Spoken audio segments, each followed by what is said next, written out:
Hello everyone, very good morning, welcome to civil step. हाँ जी, very good morning. तो आज 15 दिसंबर के करंट अफेयर्स हम लोग डिस्कस करने जा रहे हैं। जो एस्पिरेंट्स नए हैं उनके लिए मैं बता देती हूँ, सिविल स्टैप आपके लिए ऑनलाइन ऑफलाइन दोनों ही तरह के कोर्सेज लेके आया है। HS, NT, अलाइड के इन कोर्सेज को एक्सप्लोर करने के लिए ऐप डाउनलोड कर सकते हैं या फिर गिवन नंबर पे कॉन्टैक्ट कर सकते हैं। नेक्स्ट आप देख सकते हो कुछ कोर्सेज प्लस, जैसे आपको पता ही है लेटेस्ट पटवारी बैच जो है आपका लॉन्च हुआ है। डेमो लेक्चर्स आप जो है यूट्यूब पे देख सकते हैं। फाइनली ये हमारा कल होमवर्क क्वेश्चन था, ठीक है जी। तो हमने डिस्कस किया था अबाउट कि आपका दीपावली जो है इसको इनटेंजिबल, यूनेस्को इनटेंजिबल लिस्ट में डाला गया है ऑफ कल्चर हेरिटेज, राइट। तो 16th नंबर की जो है ये एलिमेंट था जो इस लिस्ट में ऐड हुआ है फ्रॉम इंडिया। तो यहाँ पे करेक्ट आंसर था डी, ठीक है। चलिए, तो फर्स्ट जो करंट अफेयर आज हम देखते हैं वो है आपका इम्पोर्टेंट डे। अब 15 तक आधा महीना आपका हो गया है, सो आई होप आप लोगों ने जो है यहाँ तक डेज याद कर लिए होंगे। साथ साथ तक याद करते जाओ, लिस्ट बनाते जाओ। 10 मिनट का काम है, कोई बड़ा काम नहीं है नोट्स बनाना, राइट। तो national energy conservation day is observed on आपका 14 दिसंबर, राइट। तो 14 दिसंबर संडे का दिन है, तो संडे के दिन को आपका ये ऑब्जर्व किया जा रहा है। अगेन एम है to spread awareness about importance of energy efficiency, ठीक है। तो डेली लाइफ में हम सोचते हैं कि कंजर्वेशन हमारे करने से क्या ही होगा, बट आपका डेली लाइफ में धीरे धीरे करके भी अगर कोई कंजर्वेशन, एनर्जी कंजर्वेशन अपनाता है अपनी लाइफ में तो बहुत ज़्यादा उससे इफेक्ट पड़ता है, राइट। ये आपका 1991 से सेलिब्रेट किया जा रहा है, तो लगभग आपके जो है 25-30 साल हो गए हैं, राइट। 30-35 साल। चलिए, तो ये याद रखिए 14 दिसंबर को नेशनल एनर्जी कंजर्वेशन डे। तो हमने यूनेस्को की जो लिस्ट है इंटेंजिबल कल्चर हेरिटेज की, उसमें इंडिया से कल दीपावली देखा है आपका लास्ट सेशन में। अब यहाँ पे बुरेंडो जो है इसे भी यूनेस्को की कल्चर हेरिटेज लिस्ट में ऐड किया गया है। ये जो है आपका एक म्यूजिकल इंस्ट्रूमेंट है जो एंशियंट टाइम से इस्तेमाल किया जा रहा है, प्रेजेंट डे पाकिस्तान में है, ठीक है। अब जैसे आपको पता ही है एंशियंट हिस्ट्री में हमारा जो सबसे इंपॉर्टेंट सिविलाइजेशन आती है वो है इंडस वैली सिविलाइजेशन। अब ये डिवीजन तो हमने अब किया है, बट उस टाइम पे इंडस वैली सिविलाइजेशन की जो आपके छोटी छोटी सिटीज टाउन्स थे वो अब आपके पाकिस्तान में भी है, हड़प्पा है, मोहनजोदाड़ो है, राइट। इंडिया में भी है, जैसे लोथल है, राखीगढ़ी है, धोलावीरा है, राइट। तो वैसे ही आपका अब ये जो है ये इसका इंडिया का भी एक तरह से हेरिटेज है, पर एट प्रेजेंट पाकिस्तान में है बुरेंडो। अब यहाँ पे आप देखोगे अगर तो अर्जेंट सेफगार्ड की इसको जरूरत थी, दैट इज वाई इस लिस्ट में से ऐड किया गया है। तो पाकिस्तान का जो सिंध रीजन है वहां पे हमें ये देखने को मिलता है ट्रेडिशनल इंस्ट्रूमेंट। आप देख सकते हैं 5000 साल पुराना ये इंस्ट्रूमेंट है, that is why ancient history से इसको रिलेट किया गया है, ठीक है। तो जैसे हमने बात की मोहनजोदाड़ो में इंडस वैली सिविलाइजेशन की, ये हमें देखने को मिला है। उसके बाद एक हॉलो इसके जो स्ट्रक्चर है ना, अगर आप देखो तो जैसे शंख होता है उस तरह एक बॉल जैसा ही मानो आप, हॉलो है, अंदर से खाली है। स्फेरिकल क्ले इंस्ट्रूमेंट है जिसमें होल्स बने हैं आपके, साउंड होल्स। जैसे हमारी बांसुरी है तो बांसुरी में आप देखते हैं होल्स है, वैसे ये है बट ये राउंड शेप का है। फिर है इसको आपका सन ड्राइंग, ये जो आपका जैसे पोटरी होती है ना, अब हम लोग पोटरी देखते हैं, परफोरेटेड पोटरी पहले देखते थे एंशियंट टाइम में, इंडस वैली सिविलाइजेशन के टाइम पे भी, तो वैसे ही ये क्ले से, मिट्टी से आपका बनाया जाता है, ठीक है। फिर उसको बेक किया जाता है। ये देखिए ये इस तरह का ये गोल लड्डू सा है, ऐसे इसको बजाते हैं और यहाँ पे देखो इस तरह से इसमें ये होल्स होते हैं छोटे छोटे, ठीक है। तो मिट्टी के ये क्ले के आपके बने होते हैं। तो ये आपका जो है वो एक्सटिंक्ट हो रहे थे एक किस्म से ये ट्रेडिशन, ये music instrument, that is why आपका ये न्यूज में हमें देखने को मिला है, राइट। किसको ऐड किया गया है। चलिए नेक्स्ट है आपका, अब देखो ये अवार्ड इंपॉर्टेंट है। जैसे लास्ट सेशन में हमने शिल्प अवार्ड्स किए थे तो मैंने आपको बताया था कि 48 लोगों को मिले हैं, तो हम नहीं याद रख सकते ना 48 नाम, पॉसिबल नहीं है और इम्पोर्टेंट भी नहीं एग्जाम के लिए, तो हमें ये नहीं करना है। तो यहाँ पे ये जो है आपका ये हमें जरूर याद रखना है। हाँ जी सॉरी। तो यहाँ पे सबसे पहले नाम याद रखेंगे मिस सुप्रिया साहू, जो कि एडिशनल चीफ सेक्रेटरी है, कहाँ पे आपका environment and climate change forest government of Tamil Nadu में, ठीक है जी। तो चीफ सेक्रेटरी है, मतलब आईएएस ऑफिसर हैं आपकी, चीफ सेक्रेटरी के पद पे हैं, तमिलनाडु गवर्नमेंट में है एट प्रेजेंट। तो इनको आपका यूएनईपी का चैंपियंस अवार्ड मिला है। तो champions of the earth award जो है प्रीवियसली आपका किस किस को मिला है, अगर आप लोगों को ध्यान हो, हमने किया है करंट अफेयर्स में, तो आप मुझे कुछ नाम कमेंट सेक्शन में ड्रॉप कर सकते हैं। अब ये अवार्ड अगर हम देखें 2005 से ये दिया जा रहा है और यूएनईपी के द्वारा ये आपका एस्टैब्लिश किया गया है। यूएन का हाईएस्ट इन्वायरमेंटल ऑनर है ये। अगेन जो इंडिविजुअल या फिर कोई भी ऑर्गेनाइजेशन, ठीक है, किसी इंसान को भी मिल सकता है, यहाँ पे किसी ऑर्गेनाइजेशन को भी मिल सकता था ये, जो कि आपका प्लैनेट प्रोटेक्ट करने की कोशिश कर रहे हैं अपने इनोवेटिव और सस्टेनेबल आइडियाज से। ठीक है जी। तो यहाँ पे आपका वो किसी ऑर्गेनाइजेशन का भी कोई स्टेप हो सकता है या फिर किसी इंडिविजुअल का भी हो सकता है।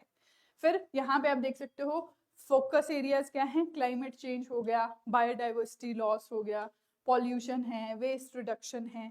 तो ये थीम्स आपके रिलेटेड है एनवायरमेंटल सस्टेनेबिलिटी से। इनको अगर हम जो है ठीक कर लें तो आपका एनवायरमेंट सस्टेनेबल हो जाएगा।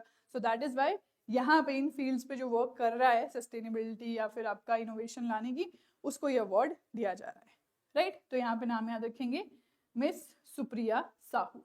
ठीक है जी। तो गवर्नमेंट ऑफ तमिलनाडु में ये एट प्रेजेंट है। नेक्स्ट देखिए, नेक्स्ट है आपका स्कीम, संचार मित्र स्कीम। ठीक है, इसके जो है छोटे से एम्स गोल्स हैं, देखेंगे।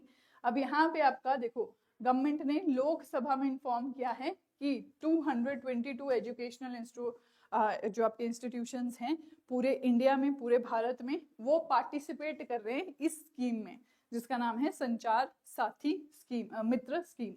तो यहाँ पे आपका अवेयरनेस फैलानी है, यूथ के अंदर जो है अवेयरनेस फैलानी है हमें, किसके बारे में, safe digital practices and telecom security के बारे में। ठीक है।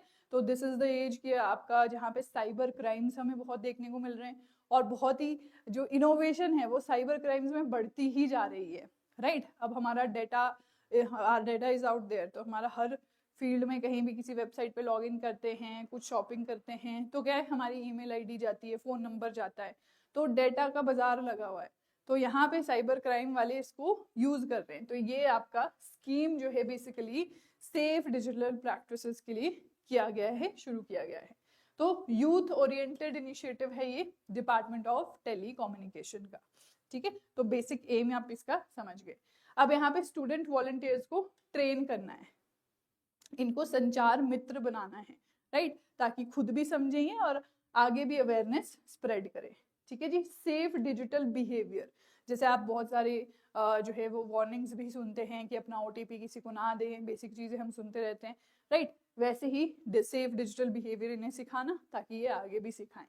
फिर है टेलीकॉम फ्रॉड प्रिवेंशन। नेक्स्ट है गवर्नमेंट डिजिटल इनिशिएटिव्स, वो भी बनाना है। अब यहाँ पे आपका आउटरीच प्रोग्राम्स ये कंडक्ट करते हैं कम्युनिटीज में, स्कूल्स में, पब्लिक स्पेसेस में, राइट। अब जैसे स्कूल्स हैं, अब बहुत कम एज के बच्चे हैं, वो भी एक्सपोज हो गए आपके सोशल मीडिया पे या फिर किसी भी ऐसे प्लेटफॉर्म पे, तो उनको भी अवेयर करना अब एक नेसेसरी चीज बन गई है, राइट। तो यहाँ पे ये जो वॉलंटियर्स हैं इनको हम बोलते हैं संचार मित्र, और ये आपका वर्क कर रहे हैं विद डिपार्टमेंट ऑफ टेलीकम्युनिकेशन ताकि सेफ डिजिटल प्रैक्टिसेस फैला सकें। ठीक है जी। तो ये इंपॉर्टेंट है, एग्जाम्पल की तरह भी यूज किया जा सकता है। नेक्स्ट आपका है प्रोजेक्ट सन कैचर। तो यहाँ पे गूगल के सीईओ ने आपका रिसेंटली अनाउंस किया है ये प्रोजेक्ट। ये क्या है आपका, एक लॉन्ग टर्म इनिशिएटिव है स्पेस बेस्ड आपका सोलर पावर डेटा सेंटर बनाने का। ठीक है। अभी हमने 2-4 दिन पहले भी आपका एआई डेटा सेंटर पढ़ा है, राइट, ग्रीन डेटा सेंटर पढ़ा है बेसिकली। तो अगेन डेटा इतना ज्यादा होता जा रहा है, उसको मैनेज करने के लिए आपके सेंटर्स बनाए जा रहे हैं। तो यहाँ पे आपके ये सोलर पावर्ड डेटा सेंटर होगा, राइट। जैसे हमने ग्रीन डेटा सेंटर पढ़ा है वैसे ये सोलर पावर होगा। अब यहाँ पे एम क्या है कि सोलर पावर सैटेलाइट कॉन्स्टलेशन जो है ये आपका डिप्लॉय करनी है। इसके लिए मशीन लर्निंग बोलते हैं इसे, आर्टिफिशियल इंटेलिजेंस बोलते हैं, राइट। एडवांटेजेस क्या है, एनवायरमेंटल इम्पैक्ट जो है वो एलिमिनेट हो जाएगा। क्यों? क्योंकि अर्थ बेस्ड डेटा सिस्टम नहीं होंगे, ये आपका क्या स्पेस में बनाने की कोशिश कर रहे हैं। तो अर्थ बेस्ड डेटा सिस्टम से रिलेटेड जो भी आपके इन्वायरमेंटल इम्पैक्ट है वो आपके खत्म हो जाएंगे। फिर reduces risk of power outage, cable failure या नेचुरल डिजास्टर। तो डेटा सेंटर जो है, अगर जहाँ पे डेटा सेंटर हमने बनाया है वहां पे कोई बाढ़ आ गई, कोई अर्थक्वेक आ गया, कोई ऐसा जो है डिजास्टर आ गया, तो क्या वो डिस्ट्रॉय हो सकता है। तो ये रिस्क भी आपका नहीं होगा क्योंकि ये स्पेस में होगा। फिर है आपका enhances data sovereignty since outer space is beyond national jurisdiction. ठीक है, तो यहाँ पे आपका आउटर स्पेस ट्रीटी रिलेटेड है इससे। आई होप इसका ये आपको इसके बारे में पता हो। ये ध्यान रखना है, आउटर स्पेस ट्रीटी 1967 में आपकी आई थी। ठीक है जी, तो इसके पॉइंट्स आपको पता होने चाहिए कि क्या है। नेक्स्ट है आपका चराई चुंग रॉयल बर्ड सेंचुरी। अब पहली चीज, कहाँ पे है ये बर्ड सेंचुरी आपकी? सेकंड चराई चुंग फेस्टिवल यहाँ पे हुआ है अगेन आपका मंजूली। मंजूली आपका कहाँ है? असम में। ठीक है, तो यहाँ पे एशिया का पहला रॉयल बर्ड सेंचुरी जो है वो रिवाइव की जा रही है मंजूली में। अब मंजूली आइलैंड के बारे में अगर आप देखो तो ये वर्ल्ड का लार्जेस्ट रिवर आइलैंड है। तो ब्रह्मपुत्रा जो है, अब आपको पता है ब्रह्मपुत्रा क्या है? ब्रेडेड चैनल्स बनाती है। अपनी जो चाइना तिब्बत से बहुत सारी सिल्ट लेके आती है, सेडिमेंट्स लेके आती है, वो डिपॉजिट कर देती है, राइट। अब वो डिपॉजिशन इतना ज्यादा हो गया कि यहाँ पे आपका ये आइलैंड बन गया उससे। ठीक है, तो इसको रिवर आइलैंड कहते हैं क्योंकि रिवर के सेडिमेंट से ये फॉर्म हुआ है। ये आपका जो पहला रिवर आइलैंड है जो एक डिस्ट्रिक्ट बना। तो ये आपका कुछ साल पहले, 5-6 साल पहले भी न्यूज में आया था इस रीजन की वजह से, राइट। तो यहाँ पे ये ब्रह्मपुत्रा के सेडिमेंट से। ठीक है जी, फिर आपका खेर कुतिया, जूटी और सुबनसिरी रिवर्स, तो ये जो रिवर्स है इनके सेडिमेंट से ये बना है।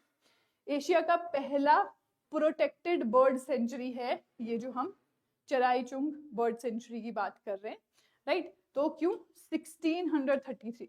अब आप देख सकते हो ब्रिटिश टाइम पे, यहाँ पे ब्रिटिश टाइम से भी पहले जब ब्रिटिश ट्रेडर्स की तरह एंटर ही हो रहे थे तब ये बना है। अहोम किंगडम के जो राजा थे आपके स्वार गदु आपका प्रताप सिंह, इनके द्वारा ये बनाया गया है। तो आप देख सकते हो 1633 में आपकी ये बर्ड सेंचुरी बन गई थी। बायोडाइवर्सिटी यहाँ पे आप देख सकते हो लगभग 150 से ज्यादा जो है यहाँ पे इंडिजीनियस बर्ड्स भी हैं जो यहाँ के लोकल है, और आपका माइग्रेटरी बर्ड्स भी यहाँ पे आते हैं।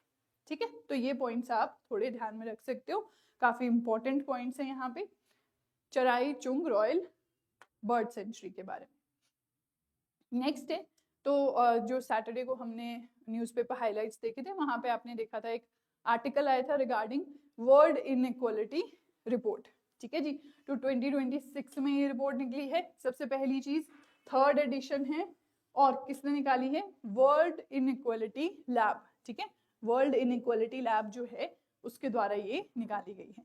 की फाइंडिंग्स क्या है यहाँ पे? Global wealth. अब देखो ये कुछ आंकड़े ऐसे हैं जो हम रिपोर्ट याद रख सकते हैं या आंकड़े याद रख सकते हैं, अपने आंसर में कहीं भी यूज कर सकते हैं। ठीक है, प्रीलिम्स तो प्रीलिम्स, आपका मेंस में भी ये काम आता है क्योंकि आप GS3 में इकोनॉमी देखोगे, इनइक्वालिटी आपका एक टॉपिक है। तो यहाँ पे 1% जो टॉप 1% है आपका रिच लोग, वेल्दी लोग, उनके पास 37% जो है वो एसेट्स हैं, राइट। फिर है टॉप 10% के पास 75% है। तो मतलब आप देख लो 90% के पास कितना हुआ? 25%।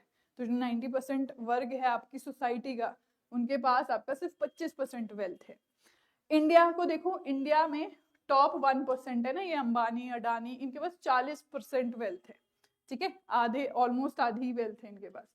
10% देखो तो 10% के पास 65 है। मतलब 90% पॉपुलेशन जो है वो क्या शेयर कर रही है? आपका 35% वेल्थ सिर्फ शेयर कर रही है। तो आप देख सकते हैं, इसको कहते हैं इनइक्वालिटी। इसको कहते हैं कि आपका फैक्ट्स के साथ आप बता रहे हैं कि कितनी इनइक्वालिटी है in world, in India, right. अब इनकम गैप देखो, टॉप 10% है वो ऑलमोस्ट आधा जो है वो इनकम उनकी है, 53%। टॉप इंडिया में 1% है, 23% इनकी है। टॉप 10% के पास आपकी 58 है। ठीक है, मतलब बाकी 90% जो लोग हैं वो आपका क्या कमा रहे हैं? 42%। ठीक है, 50-50 भी नहीं है, यहाँ तक की रेशो 50-50 भी नहीं है। 10% और 90% के बीच में, राइट। तो ये है हमारी इनइक्वालिटी, ये है हमारा स्टेट ऑफ इनइक्वालिटी। इसीलिए ये सब पढ़ना इंपॉर्टेंट है हमारे लिए कि हमें ये वाइड गैप जो है यहाँ पे पता चलता है। ठीक है जी, तो ये जरूर करें, बहुत इंपॉर्टेंट है ये रिपोर्ट। यहाँ पे आपका जो है प्रीलिम्स के लिए तो चलो है ही, बट मेंस के लिए भी बहुत इंपॉर्टेंट है। चलिए जी, तो अब एमसीक्यूज अपने डिस्कस करेंगे जो भी हमने करंट अफेयर्स करे हैं। तो जिन्होंने अभी ज्वाइन किया है सेशन को जरूर लाइक करें, शेयर करें अपने फ्रेंड्स के साथ। पहला सवाल जो आपके सामने है वो आप देख सकते हैं, national energy conservation day is observed every year on 12 दिसंबर 13, 14, 15। ठीक है, कब ऑब्जर्व किया जाता है? तो ये आप आंसर कर सकते हैं कमेंट सेक्शन में।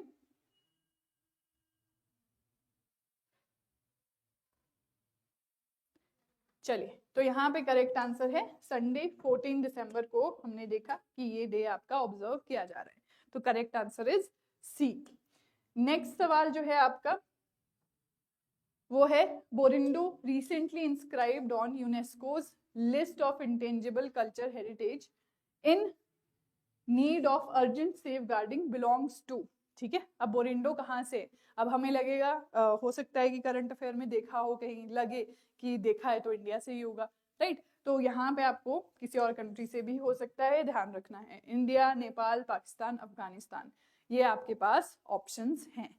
कहाँ से बिलोंग करता है आपका बोरिंडो?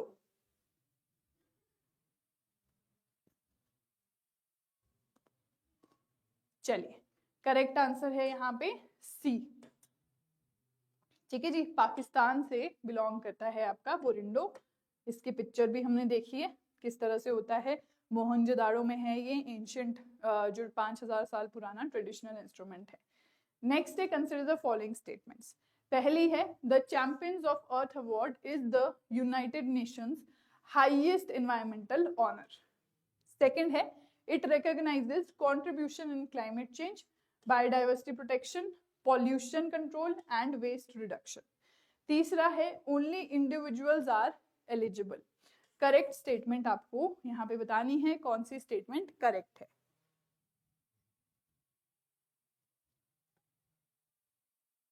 अगेन आपको यहाँ पे पूछा गया है एक ही सही है, ये नहीं पूछा है कि कौन सी वाली सही है कौन सी वाली नहीं।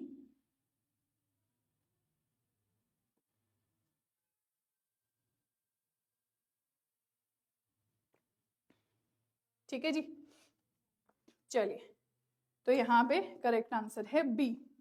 सिर्फ 2 स्टेटमेंट्स सही है, क्यों?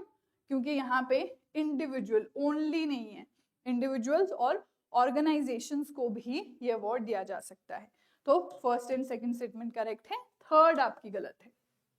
चलिए, नेक्स्ट जो है सवाल वो आपके सामने है, Sanchar Mitra scheme is implemented by which ministry? पहला है ministry of IB, ministry of home affairs, department of telecommunication, ministry of education. तो संचार मित्र स्कीम जो है वो कौन सी मिनिस्ट्री इंप्लीमेंट कर रही है? अब इसका एम याद रखना है, संचार मित्र मतलब वॉलंटियर्स हैं जो आपका मिलके काम कर रहे हैं विद दिस डिपार्टमेंट, जो यहाँ पे आंसर है।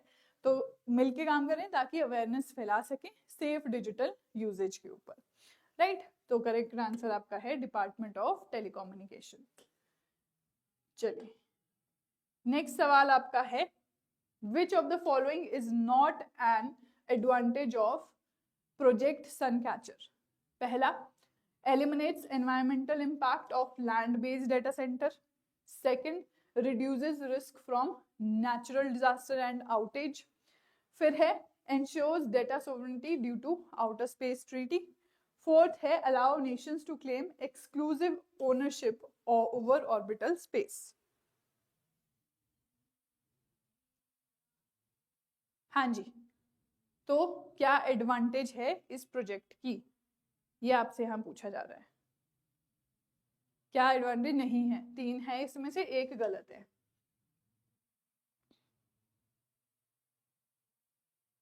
चलिए, तो यहाँ पे हमने पहली, दूसरी, तीसरी तीनों स्टेटमेंट देखी इनकी, इसके एडवांटेजेस में। चौथी आपकी नहीं है, तो कोई एक्सक्लूसिव ओनरशिप क्लेम नहीं कर सकता है, राइट। तो ये ध्यान में रखेंगे, D is the correct answer. Next आपका सवाल है, चराईचुंग सेंचुरी इज लोकेटेड इन, कहाँ पे लोकेटेड है? काजीरंगा, मंजूली, मानस या डिब्रूगढ़, कहाँ पे आपको देखने को मिलती है? अब जब मैं ये सवाल कर रही हूँ ना, मुझे बाकी फैक्ट्स भी याद आ जाने चाहिए इसके।